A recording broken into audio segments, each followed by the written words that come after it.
மேட்சை முழுசா ஜெயிக்கிறதுக்கு முன்னாடியே ஓவராக ஆடின கொண்டாடின ஆப்கானிஸ்தான் அணி. ஆனா கரெக்டா 19வது ஓவர்ல நம்ம தமிழக பிளேயர் வருண் சக்கரவர்த்தி அவர் செஞ்ச மேஜிக் யாருமே நம்ப முடியாத சம்பவம். இதன் காரணமா கடைசி ஓவர்ல யாருமே எதிர்பார்க்காத அளவுக்கு அசிங்கப்பட்டு ரொம்ப மோசமான படுதோல்விய தற்போது இந்த மேட்ச்ல ஆப்கானிஸ்தான் அணி, முக்கியமா ரஷித் கான் இந்தியாவுக்கு எதிராக பயங்கரமான கொண்டாட்டம், பயங்கரமான செலிப்ரேஷன்ல ஈடுபட்ட ரஷித் கான் கடைசி நேரத்துல வருண் சக்கரவர்த்தி அவருடைய மேஜிக்கல் 19வது ஓவரால கம்ப்ளீட்டா ஏமாந்து நொந்து போய் ரஷித் கான் ஜெயிக்க வேண்டிய ஆட்டத்தை இப்படி தவற விட்டுட்டோமே அப்படின்னு எல்லாரும் முன்னாடியுமே அசிங்கப்பட்டு நிக்க வேண்டிய நிலைமை தான் தற்போது ரஷித் கான் அவருக்கு ஏற்பட்டிருக்கு.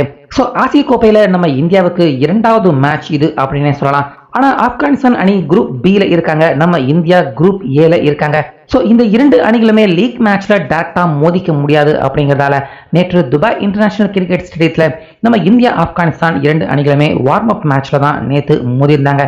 இப்படி இருக்க இரண்டு அணி பக்கமுமே முழுக்க முழுக்க முக்கியமான பிளேயர்கள், சீனியர் பிளேயர்கள் வச்சு இந்த வார்ம் அப் மேட்ச் விளையாண்டதால இந்த மேட்ச் பார்த்தீங்கன்னா ஒரு வார்ம் அப் மேட்ச் மாதிரி நடக்காம ஒரு ரியல் மேட்ச் மாதிரி தான் நேற்று நடந்திருந்தது. ஸோ டாஸ் ஜெயிச்ச சூரியகுமார் இந்த மேட்ச்லயுமே டாஸ் ஜெயிச்சிருந்தாரு. ஃபர்ஸ்ட் நாங்க பேட்டிங் பண்ணிக்கிறோம் அப்படிங்கிற முடிவை எடுத்துட்டாரு. ஏன்னா துபாய் இன்டர்நேஷனல் கிரிக்கெட் ஸ்டேடியத்துல இரண்டாவது பேட்டிங் பண்ற அணி தான் எப்பயுமே ஜெயிப்பாங்க. ஆனா இது வார்ம் அப் மேட்ச் அப்படிங்கிறதால சூரியகுமார் யாதவ் மாத்தி யோசிச்சு ஃபர்ஸ்ட் நாங்களே பேட்டிங் பண்றோம் அப்படிங்கிற முடிவை சூரியகுமார் யாதவ் அவர் எடுத்தாரு. ஆனா இந்த முடிவு ரொம்ப பெரிய தப்பு அப்படின்னு பவர் பிளே முடியறதுக்கு உள்ளே சூரியகுமார் யாதவ் அவர் உணர்ந்துட்டாரு. ஏன்னா ஓபனரா வந்த அபிஷேக் சர்மா அதே போல சுப்மன் கில் ரெண்டு பேருமே பவர் பிளே முடியறதுக்கு உள்ளேயே அவுட் ஆயிட்டாங்க. இப்படி இருக்க அதுக்கப்புறமா தட்டு தடுமாறி மெதுவா இந்திய அணியின் ஸ்கோரை உயர்த்தி கொண்டு போன திலக் வர்மா, சூரியகுமார் இவங்க இரண்டு பேருமே கரெக்டா 10வது ஓவர் ரஷித் கான் அவருடைய ஓவர்ல இரண்டு பேருமே பாலை ஃபேஸ் பண்ண முடியாம கிளீன் போல்டு ஆகி ரொம்ப பெரிய அதிர்ச்சியை கொடுத்துருந்தாங்க. ஸோ 10 ஓவருக்கு இந்திய அணியின் ஸ்கோர் பார்த்தீங்கன்னா 60 கூட இல்லை, 58 ரன் மட்டுமே எடுத்திருந்தாங்க. 4 விக்கெட்டுகளை இழந்துட்டாங்க. ஸோ இப்படியே போனால் இந்திய அணியின் ஸ்கோர் 150 கூட வராதே அப்படின்னு எல்லாருமே பதட்டம் அடைஞ்சிக்கிட்டு இருந்த நேரத்தில் அப்போ ரஷித் கான் அடுத்ததா அவர் போட்ட 12வது ஓவரில் சிவம் துபே, சஞ்சு சாம்சன் இவங்க இரண்டு பேருடைய விக்கெட்டையுமே தூக்கி மொத்தமாக நம்ம இந்திய அணியின் கதையை ரஷித் கான் அந்த இடத்துல அவர் முடிச்சு விட்டுட்டாரு அப்படின்னே சொல்லலாம். இதனால இந்திய அணியின் ஸ்கோர் எங்க அட்லீஸ்ட் 120ஆவது எடுப்பாங்களா அப்படின்னு எல்லாருமே அதிர்ச்சியோட பார்த்துக்கிட்டு இருக்கிறப்ப ஹர்திக் பாண்டியா, அக்ஷர் பட்டேல் இவங்க இரண்டு பேருமே கொஞ்சம் நம்பிக்கை கொடுத்து இந்திய அணியின் ஸ்கோரை 100 ரீச் பண்ண வச்சாங்க. ஆனாலுமே அதுக்குள்ள டெப்த் ஓவர்கள் ஆரம்பிச்சதால ஹர்திக் பாண்டியா ஒரு 6 அடிச்சாரு, பின்னாடியே அவுட் ஆயிட்டாரு. அக்ஷர் பட்டேல் ஒரு மாதிரி ஸ்லோவா விளையாண்டு மேட்சை கடைசி வரைக்கும் கொண்டு போக ட்ரை பண்ணாரு. ஆனாலுமே அவருமே ரன் அவுட் ஆக ஸோ ஓவராலா 20 ஓவர் முழுசா விளையாண்ட நம்ம இந்திய அணி 112 ரன் மட்டுமே எடுத்திருந்தாங்க. முக்கியமா நம்ம இந்தியா இன்னிங்ஸ் பேட்டிங் பண்ண அந்த கடைசி பந்துலையுமே விக்கெட்டை இழக்க ரஷித் கான் அவருடைய செலிப்ரேஷன் எல்லாம் ரொம்ப பயங்கரமா கொடூரமாக தான் இருந்துச்சு. ஏதோ இந்த மேட்ச்ல ஆப்கானிஸ்தான் அவங்க ஜெயிச்சிட்ட மாதிரி களத்திலேயே பார்த்தீங்கன்னா நின்று துள்ளி குதிச்சு பயங்கரமா செலிப்ரேஷனோட ரஷித் கான் அவர் செலிப்ரேட் பண்ணதை ஒட்டுமொத்த நம்ம இந்தியர்கள் எல்லாருமே பார்த்து அதிர்ச்சி அடைஞ்சு வெறுக்கிற மாதிரியான ஒரு செலிப்ரேஷன்ல தான் ஒட்டுமொத்த ஆப்கானிஸ்தான் அணி எல்லாருமே ஈடுபட்டிருந்தாங்க.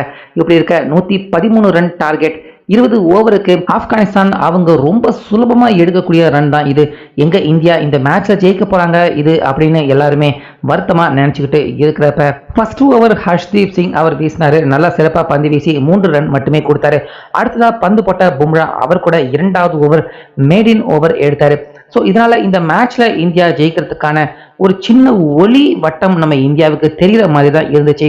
ஆனா 3வது ஓவர்ல இருந்து ஆப்கானிஸ்தான் அவங்க டேக் ஆன் பண்ணாங்க.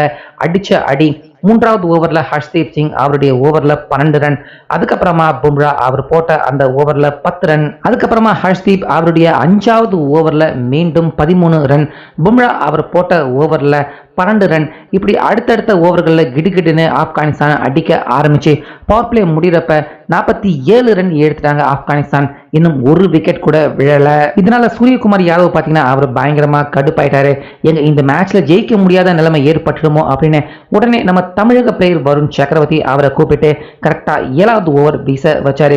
ஸோ வருண் சக்கரவர்த்தி அவருடைய மேஜிக் போலிங் எப்படி இருக்கும் அப்படின்னு நம்ம எல்லாருக்குமே தெரியும். ஓப்பனரா ஸ்ட்ராங்கா சிறப்பா விளையாண்டுகிட்டு இருந்த ஆப்கானிஸ்தான் ஓப்பனரான அடல் அவருடைய போலிங்கை 2வது பந்திலேயே கிளீன் போல்டு முறையில் நம்ம வருண் சக்கரவர்த்தி தூக்குனாரு.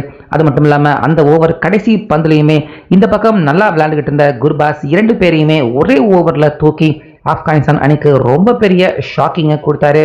ஸோ இப்படி இருக்க சூரியகுமார் யாதவ் அவருக்கு அந்த இடத்துல ரொம்ப பெரிய அதிர்ச்சி. ஏன்னா இந்த மேட்ச்ல குல்தீப் அவரை சேர்க்காம அவருக்கு பதிலாக ஹர்ஷ்தீப் சிங்கை சேர்த்துட்டாரு. ஸோ வருண் சக்கரவர்த்தி குல்தீப் 2 பேருமே பந்து போட்டிருந்தா கண்டிப்பா செம்மையா இருந்திருக்கும். ஆனா குல்தீப் அவர் இந்த மேட்ச்ல விளையாடாததால வருண் சக்கரவர்த்தி அவரை வச்சுக்கிட்டே இந்த ஆட்டத்தை எப்படியாவது ஜெயிக்க வேண்டிய நிலைமைக்கு சூரியகுமார் யாதவ் தள்ளப்பட்டிருந்தாரு. இப்படி இருக்க அடுத்தபடியா 9வது ஓவரை போட்டாரு நம்ம வருண் சக்கரவர்த்தி. அந்த ஓவர்ல மீண்டும் அதே மாதிரியான மேஜிக். ஃபர்ஸ்ட் பால்லையே விக்கெட் கீப்பர் சஞ்சு சாம்சன் அவர் கேட்ச் பிடிக்க இப்ராஹிம் டக் அவுட் ஆகி வெளியேறினாரு. இப்படி இருக்க அடுத்ததா உள்ள வந்த சீனியர் பிளேயரான நபி அவரும் முதலாவது பந்திலேயே LBW முறையில் அவுட் ஆனாரு.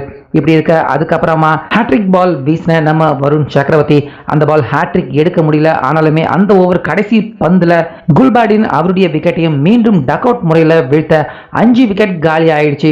45க்கு 0 விக்கெட்டா இருந்த ஆப்கானிஸ்தான் 50 ரன் எடுக்கிறதுக்குள்ள 5 விக்கெட்டுகளை இழந்துட்டாங்க. வருண் சக்கரவர்த்தி அவர் ஒருத்தரே 5 விக்கெட்டை பொட்டுன்னு தூக்கினதால ஆட்டத்தினுடைய மொமெண்டம் அப்படியே பார்த்தீங்கன்னா தலைகளாக மாறிடுச்சு. இப்படி இருக்க அப்ப உள்ள வந்த ரஷித் கான், அப்ப அந்த பக்கம் நம்ம இந்தியாவுக்கு ஒரே ஒரு ஸ்பின்னர் மட்டும்தான் இருக்காங்க.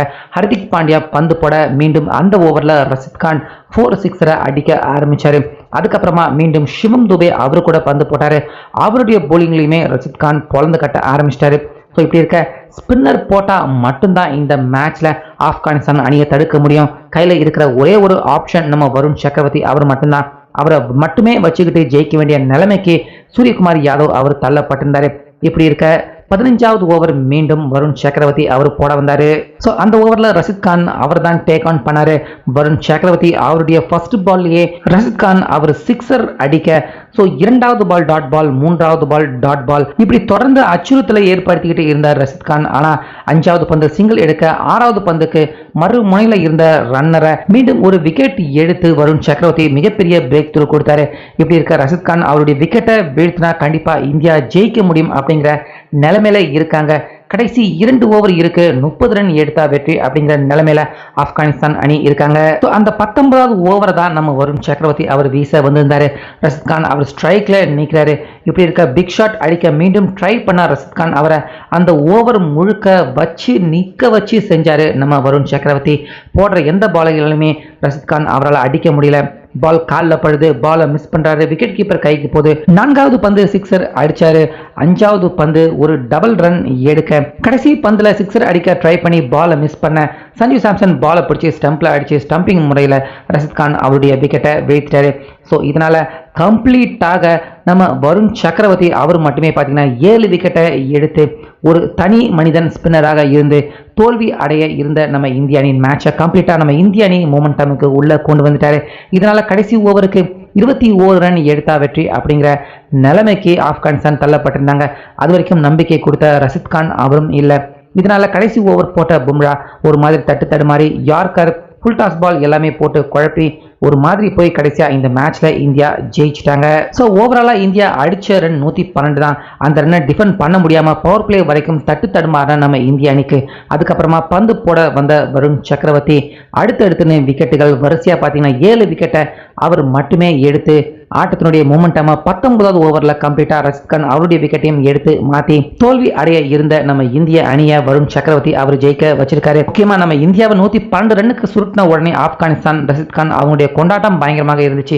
ஆனா ஆட்டம் தோல்வி அடைஞ்சதுக்கு அப்புறமா நம்ம இந்தியாவுடைய செலிப்ரேஷன் ரஷித் கான் அவங்களுடைய செலிப்ரேஷனோட மிகப்பெரிய அளவில் ஒரு செலிப்ரேஷனாக தான் இந்த மேட்ச் நம்ம India warm up match Afghanistan அணியை வீழ்த்துறதுக்கு அப்புறமா இருந்துச்சு.